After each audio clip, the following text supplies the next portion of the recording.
안녕하세요. 책 읽는 타장거입니다. 제가 조금 늦었지만 2017년에 좀 가장 재밌게 읽었었던 책을 좀 얘기를 하려고 하는데 저는 두 권을 생각했거든요. 첫 번째는 제가 리뷰에서 남겼던 이 당신 인생 이야기라는 책. 정말 이 책은 충격적이었어요. 여러 가지로 지적인 재미와 감성도 자극하는 밸런스가 굉장히 좋은 책이라고 생각하고, 제가 그리고 오늘 얘기하고 싶은 쇼코의 미소가 있습니다. 2017년에 보고서 굉장히 감동하고 공감도 많이 했던 책이라서 오늘은 이 책에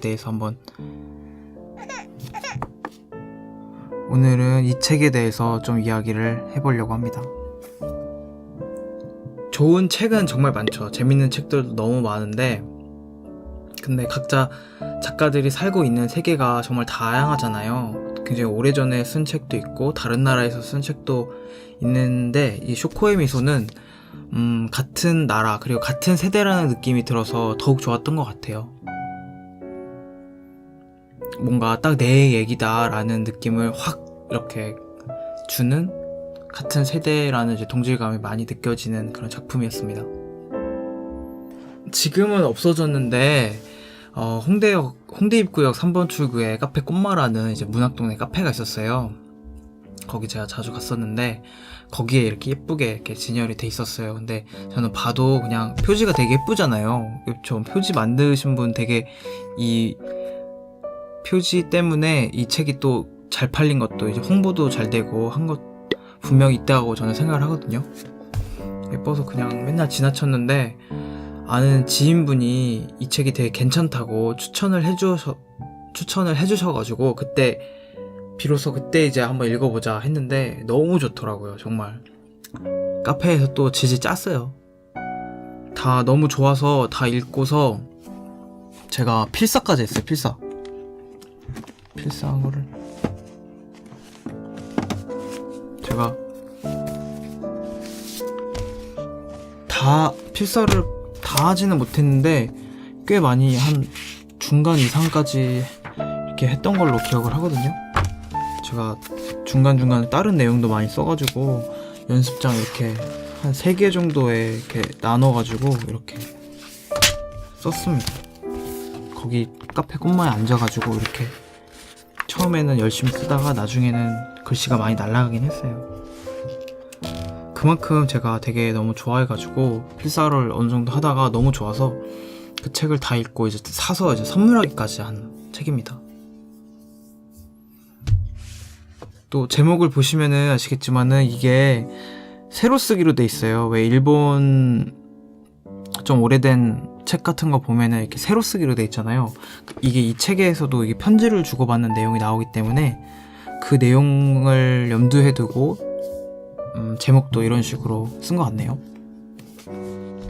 그래서 책을 뭐 누구한테 선물하고 싶다 싶으신 분들한테 요 책 좀 추천해드리고 싶어요. 제가 먼저 줄거리를 이야기를 해드릴게요. 소유라는 여자 주인공 학교에 쇼코라는 일본에서 온 교환학생이 오게 됩니다. 한국에 있을 집이 필요하잖아요. 그나마 친구들 중에 영어를 좀 할 줄 알았던 소윤의 집에 쇼코가 같이 살게 돼요. 집이 원래는 껍질만 남아있던 것처럼 굉장히 건조하고 삭막했는데 쇼코가 갑자기 이렇게 오게 돼가지고 어색하지만 가정에 웃음이 생겼어요. 그렇지만 정작 쇼코의 웃음에는 뭔가 서릿한 기운이 있었죠. 이제 교환학생이 끝나고 쇼코가 다시 일본으로 돌아가고 나서는 서로 편지로 연락을 하거든요. 그 중에서 할아버지가 일본어를 할 줄 알아가지고 쇼코가 집에 있을 때 일본어로 계속 대화를 했기 때문에 쇼코와 할아버지는 일본어로 된 편지를 주고받고, 쇼코와 소유는 영어로 된 편지를 서로 주고받으면서 꾸준히 연락을 지냈는데, 어느 날 쇼코가 더 이상 편지를 주고받을 수 없다라는 짤막한 내용이 담긴 편지를 보내면서 한동안 연락이 끊기게 됩니다. 이제 대학교 영문과에 진학하게 된 소유는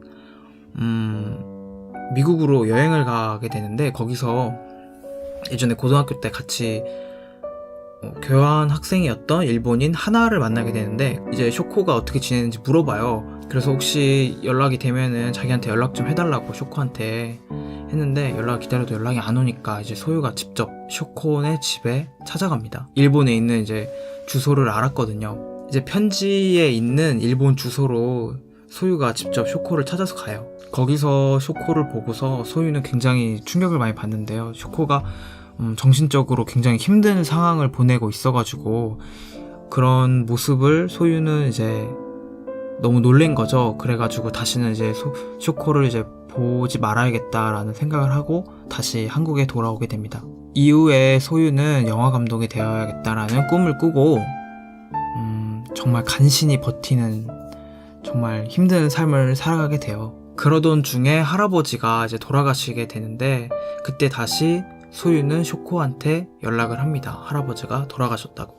그렇게 쇼코가 다시 한국에 와서 할아버지와 주고받았던 편지도 읽어주고 하는 장면이 나오면서 소설이 끝나게 됩니다. 다른 소설과 달리 누군가가 어떤 큰 업적을 이룬다거나 어떤 큰 갈등이 있다거나 이런 거는 별로 나오진 않아요. 근데 쇼코와 소유의 관계에서 굉장히 미묘한 감정의 이제 변화라던가 쇼코의 미소의 의미를 알아가는 또 재미가 있거든요. 제가 생각하기에 줄거리를 간단하게 요약을 한다고 해서 이 책을 읽는 재미를 깎아내리지 않는다라고 생각을 했어요. 제가 이 책을 쓰신 최현영 작가님 인터뷰를 이제 들은 적이 있는데 소설에 나오는 이제 등장인물 있잖아요. 대부분 실제 인물이거나 자기 자신을 투영한 인물이라고 하더라고요. 어떤 소설이든 자기가 100% 창작해서 만들어낼 수 있는 사람은 저는 없다라고 생각을 하거든요. 실제 자기 가족에 대해서 썼다고 하더라도 자기가 바라보는 가족, 할아버지가 됐든 엄마가 됐든 간에 자기가 바라보는 엄마와 할아버지의 모습과 엄마가 다른 사람들과 이야기를 할 때 그 모습은 어떻게 보면 다른 사람이죠. 내가 그래서 표현한 할아버지와 엄마의 모습은 사실은 내가 해석한 엄마와 할아버지의 모습이라는 거죠. 저는 한 몇 달 만에 이제 다시 읽었는데 좋은 장면이 정말 많아요. 시점이 약간 좀 중복되는 게 있어요. 나라고도 나오고 제3자 시점으로 이렇게 소유라는 표현도 나오는데 그러니까 주인공인 소유가 생각하고 경험했던 거를 나중에 다시 생각하고 재해석하는 시점이 나오는데 그때는 이제 소유라고 나오는 것 같아요. 그래서 시점이 계속 좀 변해요. 저는 그 부분도 되게 마음에 들거든요. 그런 전지적 시점이 아니라면은 좀 잡아내기 힘든 미묘한 부분이 여기 많이 담겨 있어요. 그러니까 쇼코가 고등학생 때 소유를 바라보는 시선이 어른이 아이를 바라보는 것 같다고 느끼는 장면이 나오거든요. 그때도 이제 소유가 당시에 생각한 게 아니라 나중에 아주 오랜 세월이 그러니까 몇 년 지나고 나서 다시 생각했더니 그랬다고 생각을 하는 거겠죠? 그리고 제가 이 소설에서 되게 좋았던 부분을 잠깐 좀 읽어드릴게요. 그때만 해도 나는 내가 다른 사람들과는 다른 삶을 살 수 있으리라고 생각했다. 나는 비겁하게도 현실에 안주하려는 사람들을 마음속으로 비웃었다. 그런 이상한 오만으로 지금의 나는 아무것도 아니게 되어버렸지만 그때는 나의 삶이 속물적이고 답답한 쇼코의 삶과는 전혀 다른 자유롭고 하루하루가 생생한 삶이 되리라고 믿었던 것 같다. 이런 부분들이 아주 솔직하고 사실 이런 생각 누구나 다 하잖아요. 요즘에 특히 젊은 분들 중에 공감하시는 분들이 많을 텐데 현재 입시 준비나 취업 준비, 자격증 준비를 하고 계신다거나 아니면 자신만의 어떤 걸 만들기 위해서 이제 준비하시는 분들이라면은 대부분 좀 공감하실 만한 내용이 아닌가 싶습니다. 그리고 이 구성을 보면 기승전결이 이렇게 뚜렷하다고는 저는 못 느꼈어요. 그런데도 되게 재밌고 어떤 반전이 있는 것 같고 어떤 쇼코의 정체가 과연 뭘까라는 어떻게 보면 이런 추리물 같은 느낌도 좀 받았거든요. 처음 읽었을 때는. 물론 2번, 3번 읽었을 때는 이 문단이나 이제 문장을 좀 더 자세히 보면서 곱씹는 이런 재미도 있었지만 처음 볼 때는 분명히 이렇게 모르는 것을 이렇게 하나씩 알아가는 벗겨내는 이런 재미도 분명히 있던 것 같아요.